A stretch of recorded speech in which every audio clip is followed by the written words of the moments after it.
Alright, Ethan, there's a few things that I wanted to show you, and first of all, the entity info is really important. So this is something that I've gone over with other students in their videos, but in order to print something, it has to be a solid. So a component is not a solid yet. And then faces and surfaces, they define space in a CAD software, but unless it's I guess labeled as a solid, it's not going to be filled with anything. So it has to be labeled as a solid in order to have a volume. So even though all of these faces intersect and close in a volume, we haven't identified that it should be a solid and not just connecting surfaces.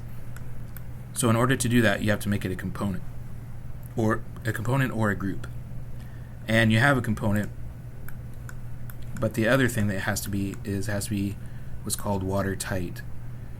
So the entire volume needs to be closed in to where if it was filled with water, no water could escape, so there can't be any gaps between surfaces. Right here we have an open face, so this needs to be closed off, and I think that's what you had these thingies for, but they weren't part of the component. So when I moved these out of the way, they were disconnected. So I'm just going to be deleting these eventually. There's a couple things in there. Actually, I'm going to be deleting a lot, so I'll just leave that for later. So first thing I want to do is fill in this gap, and an easy way to do that in Sketchup is to just define this as a surface by drawing a line. So since there's an area, I need to be inside the component, sorry. Let me double click this guy. I'm going to draw a line across this to divide. I think it attached to something weird. Make sure it's on the edge, the outer edge. There we go. And then I'm going to delete this line. And now when I select it, it should be a solid component. It's just a component. So there's something still wrong. There's something wrong with this. The other thing we can do is do the solid inspector, which is this bottom thing. So so far I have the entity info, and now I'm going to turn on the solid inspector. It says there's one stray edge. I don't know where that edge is, and I'm just going to allow it to fix it for me instead of trying to find it. Now I still have short edges, but that doesn't matter because it's a solid component now. So we fixed that problem. I can close the solid inspector. Alright, now let's talk about this thing here.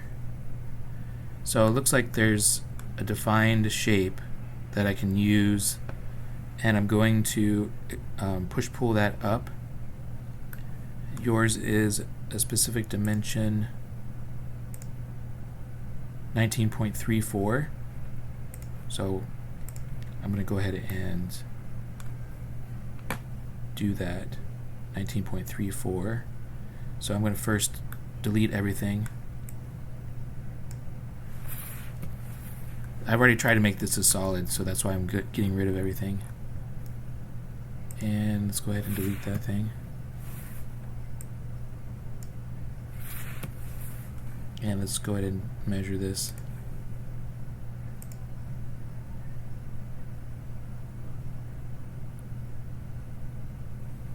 Okay, so we'll talk about that in just a minute. So I need to delete this thing and anything extra.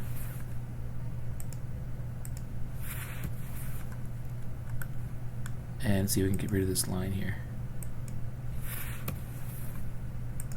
There's still a line there. And a little line here.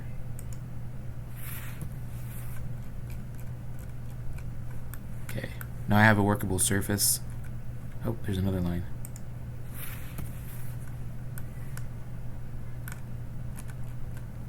So I'm going to push-pull this up. 19.34.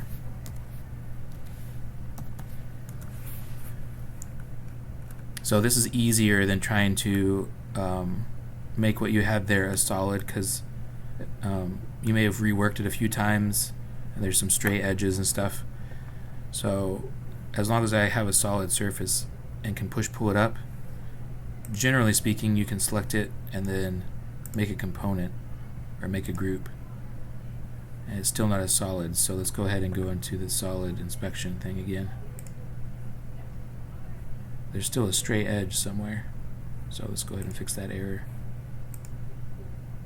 So it has short edges and it's still just a group. Short edges, that's all it's finding. Oh, it says it's a solid now. So it's a solid group. Alright, so we got a solid here and a solid over here. Both of these things can be printed. So now let's talk about design. I'm not sure about dimensions and stuff like that. So the bearing itself, I was going to go in here and show you. This is a 608 bearing.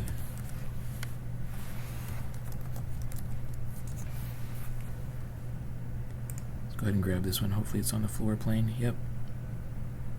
So I'll try to place that there.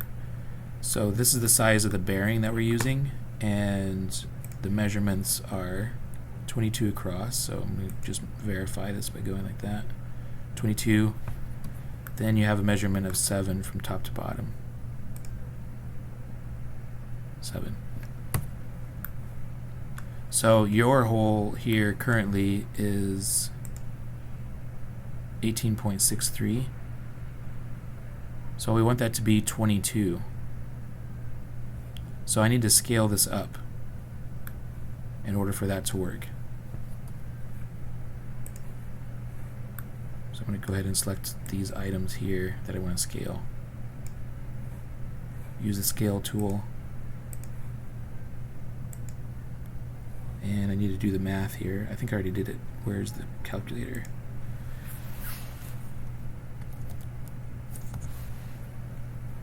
So I want to do 22 divided by 18.63. So you got 1.18 is the scale that you need to get up to 22.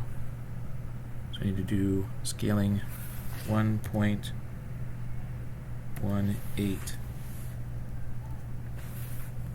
I'm going to measure the hole again just to make sure that worked.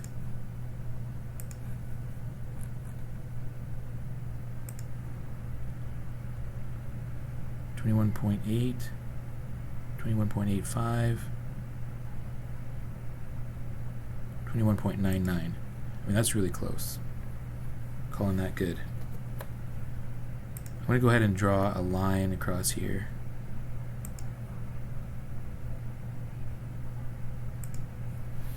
So I can define a midpoint here. And I'm going to try to plop this thing in place.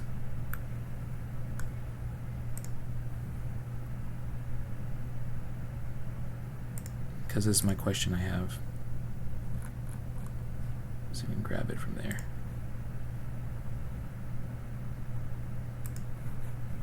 So here, if I place a bearing here at the end, I'm assuming you'll want 2 of them, one on either end. It's just an assumption. So you can correct me if I'm wrong. So what that will leave is, if you have one there and then one over here, there'll be some space inside, and also if you press too hard on these, maybe it'll go inside this void. So I'm recommending that you put some sort of solid material in here halfway through to keep those bearings from traveling too far inside this cylinder. So what I'm going to do is just make a circle. Let me go ahead and move this out of the way. So I'm going to make a circle, and it just needs to be wider or larger than the current opening.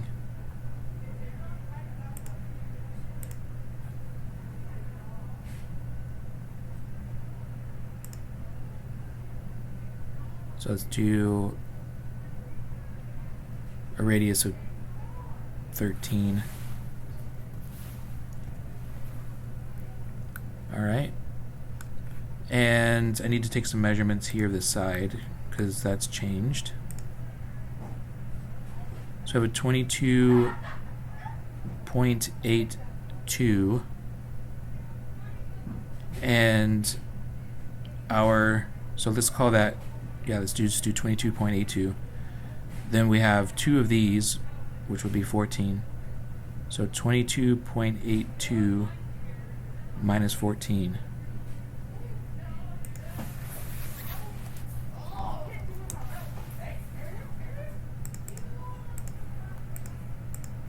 Minus 14 equals, so 8.82 is the gap that we need to fill in.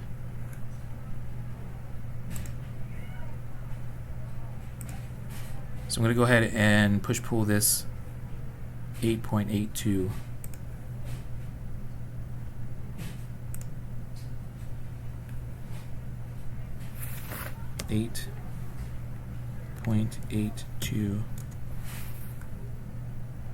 Alright, so I can't see what I just did because this solid is over it. So I'm going to actually move it out of the way. I'm going to grab it here, make sure I'm moving along a specific axis. So I'm choosing the green, and I'm going to go 100 over. So here's what I had created. I'm going to go ahead and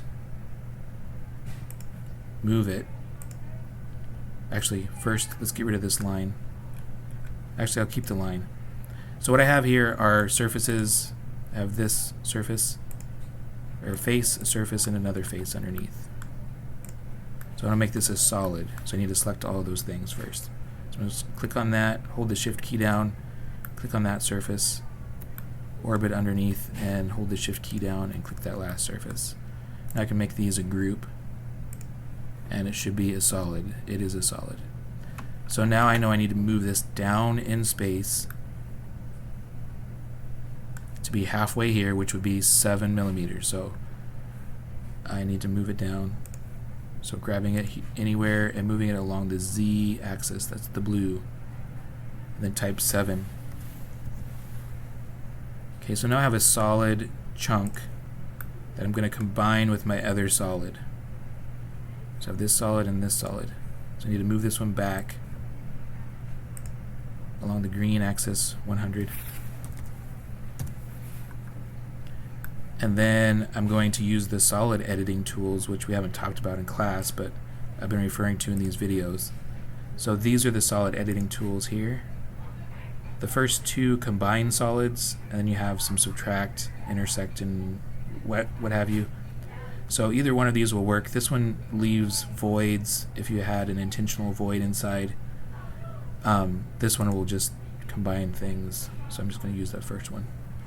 So I'm going to click this solid and this solid to combine the two. So now this is all one solid. It's a solid group. So I'm not sure if that's how you intended to design this, or if you want to leave that void in there, that's up to you. But this is how I would do it. So now I can place this bearing right inside this slot here. And so I'll have one there and one on the bottom. And then all of these are solids that I can print. So I hope that helps. Let me know if you have any questions.